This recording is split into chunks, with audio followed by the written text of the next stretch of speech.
First question. Please briefly describe your commitment to public education in our local school district.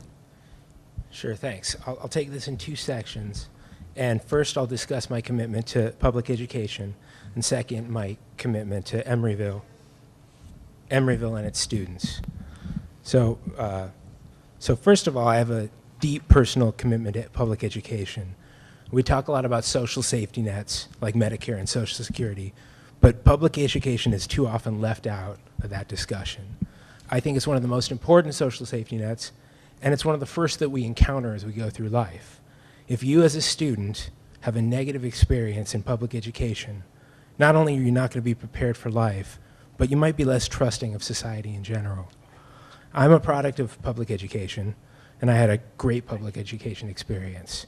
From K to 12, I attended schools in the Los Angeles Unified School District, and I was fortunate to attend a school in that district's magnet program where as an elementary school student, I was exposed to ancient Greek history and the United Nations, and I had the opportunity to learn computer programming at an early age.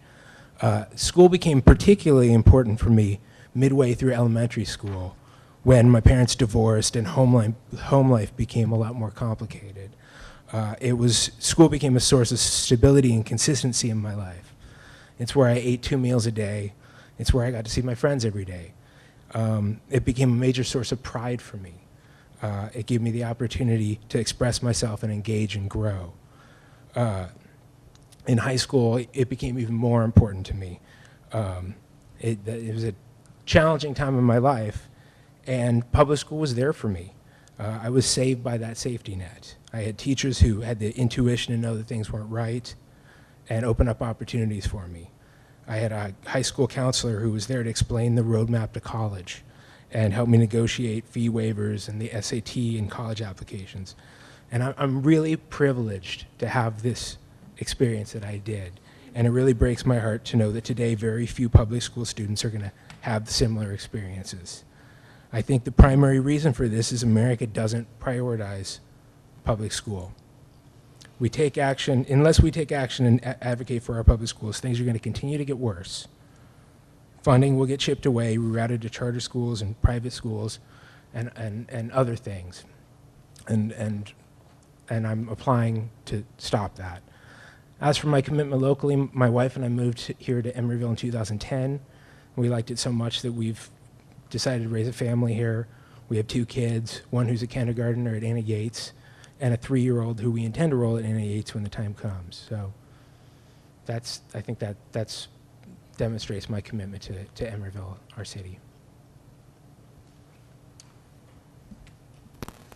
Question 2. First, thank you for applying for the board. We appreciate that. Can you please share any background information that you feel prepares you for a position as a school board member, whether it's education, work experience, or other? Sure. Well, first of all, I'm a parent, and I think as parent of an EUSD student, I think it gives me insight and access that's going to be helpful in being a school board member. I'm at ECCL several times a week just on account of dropping off my son, picking him up from school. I meet other parents and kids and teachers when I sit with him in the morning as he eats breakfast in the cafeteria. And it is a little disappointing to me that there are no EUSD parents on the board. And frankly, I wish I wasn't the only one that was applying, but I am, and I think this gives me a valuable perspective on the district. As to my work experience, I'm a lawyer. I think my legal training over the past decade will come in handy. We lawyers are trained to spot issues, to clearly communicate them, and to advocate and negotiate fairly and ethically. And I also think I'll be able to draw from what I learned in my first career out of college, which was in higher education, public educations, and marketing. I worked in the public relations office of a small liberal arts school, Claremont McKenna College, as the school's publications editor. I oversaw the alumni magazine, publication of the alumni magazine, and different recruitment materials. And I did a similar job at the University of Southern California following that. And these are great schools, and they recognize the importance of communicating their great qualities to the world. They understand that there's a virtuous cycle at play. When prospective donors, teachers, and students learn about a school's achievements, they're more likely to join that school and contribute to that school and be part of its future. And I think this experience will assist me in serving as a school board member, because I think if we're not effectively communicating our achievements and our intangibles to the world, we're walking into the future with one hand tied behind our back. All right. Question 3. Describe your commitment to ensuring the board functions well, and share any prior experience on working on boards or teams.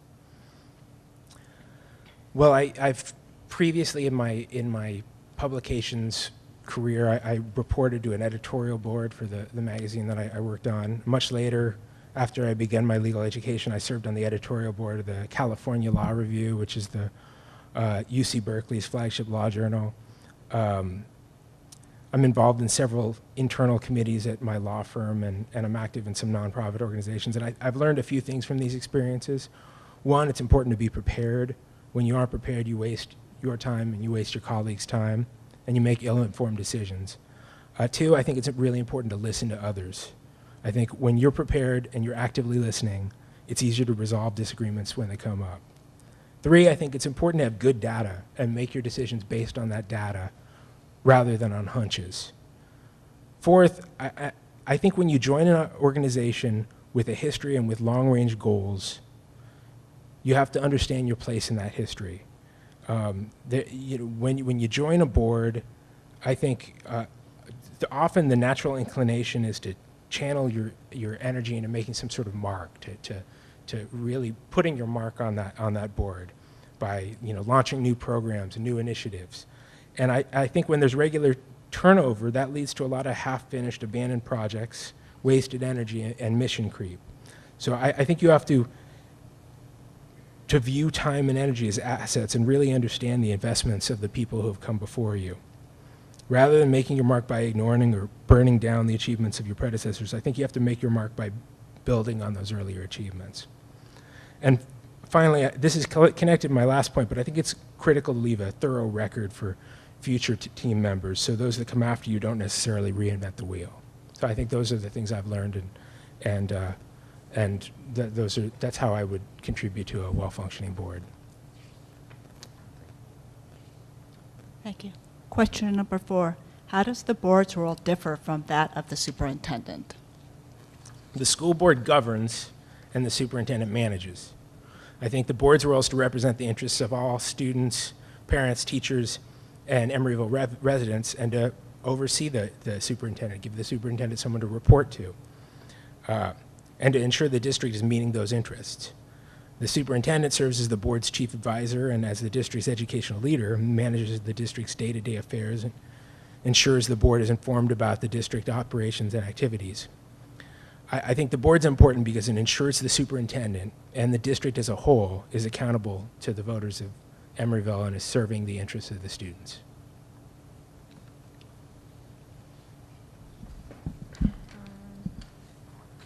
With the district's 4 goals in mind, what do you see as the strengths of the Emery Unified School District? Well, I think with ECCL, we have a state-of-the-art facility that is likely the envy of other districts in the area. And this is not, a reliable metric, but every day I'm here, I tend to see really happy, exuberant students. I think it's very valuable to have on-site health care for kids and to have an after-school rec program that's in the same building, the same complex as the school. I've witnessed that I've seen that as a really big benefit for my son, just being in one building with his classmates the entire day. I'm very impressed by teachers' willingness to engage and move forward with the new Common Core curriculum, which looks extremely foreign and complicated to myself as an outsider.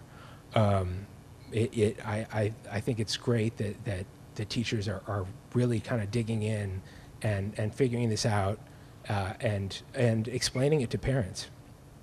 I see a great use of technology in my son's kindergarten class, which I think is really impressive.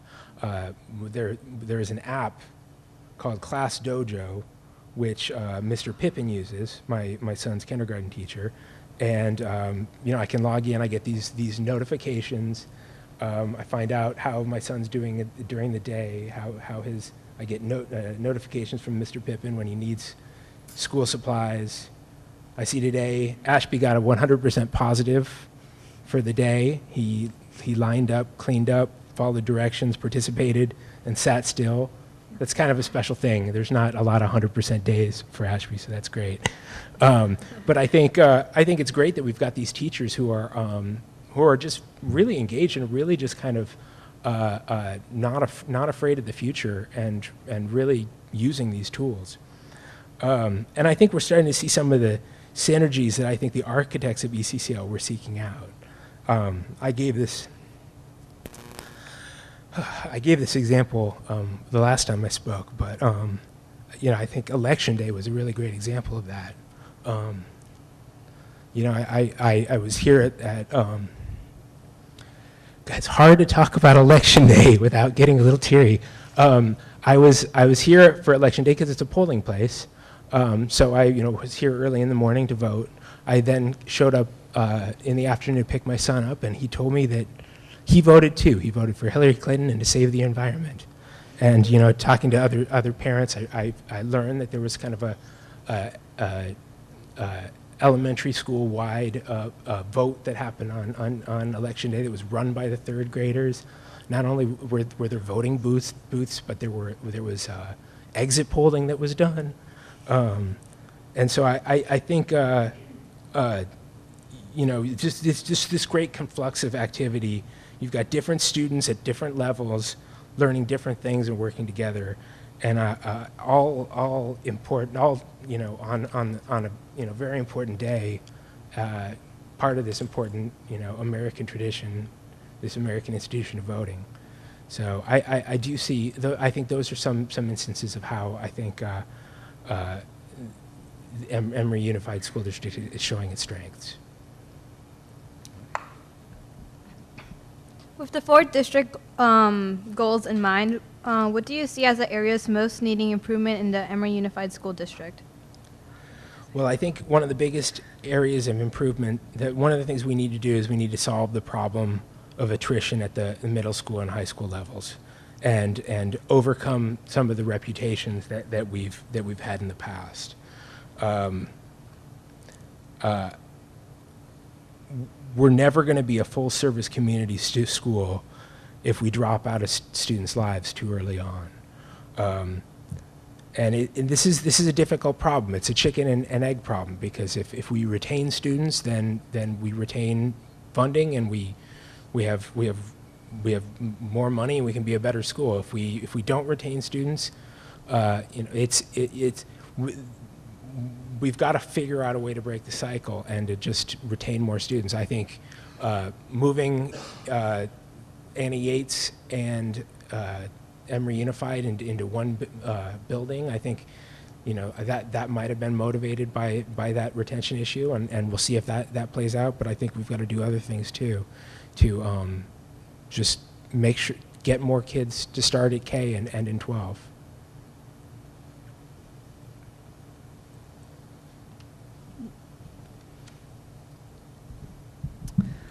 Question 7, of the district's 4 goals, are there any that you do not support?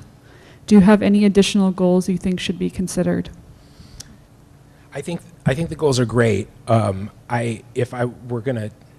only kind of weakness that I see is in the 3rd goal, and it's just really a nit. It's the integration of innovative technology to foster global awareness, communication, collaborative learning, and critical thinking. Technology is great. I gave that Class Dojo example, but I am wary of the idea of technology for technology's sake, and innovative technology is particularly expensive. I think it's difficult to measure technology's value at the outset, and it's often unclear how long technology is going to last. I don't want to suggest I'm anti-technology. I love technology, but it takes time and effort to be a knowledgeable purchaser of technology. And we run a real risk if we take an ad hoc approach to technology. So I do think innovative technology is great, but I would like to see a framework for evaluating new technology.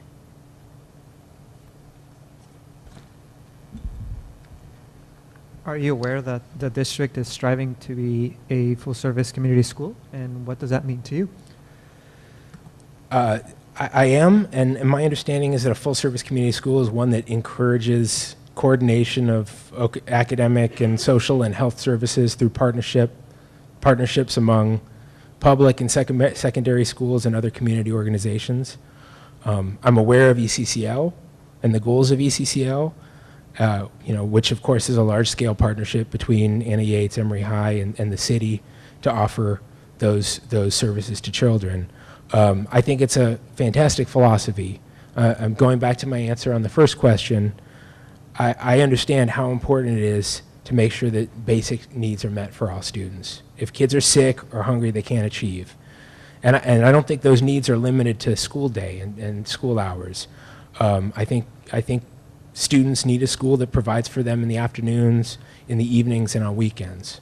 So I think we've made huge inroads there with ECCL.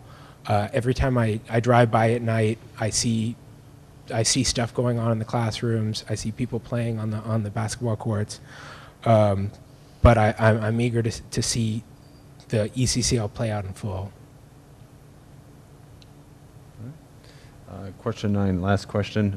What is your commitment to EUSD continuing in its current form?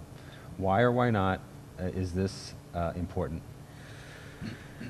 Well, so I answered this question back in December, and I think I said it's a little strange because it seems to assume that board members should be committed to EUSD continuing in its current form.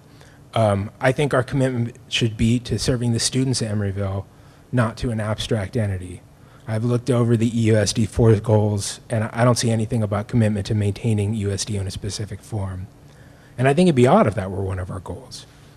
I think if we're putting commitment to the district continuing in a particular form before our commitment to students, I think that's a pretty clear sign that we're off track.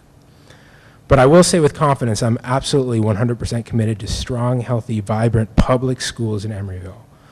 I'm terrified at some of the comments attributed to the proposed incoming Secretary of Education regarding school vouchers and other issues, and I have real concerns about the growth of charter schools in California.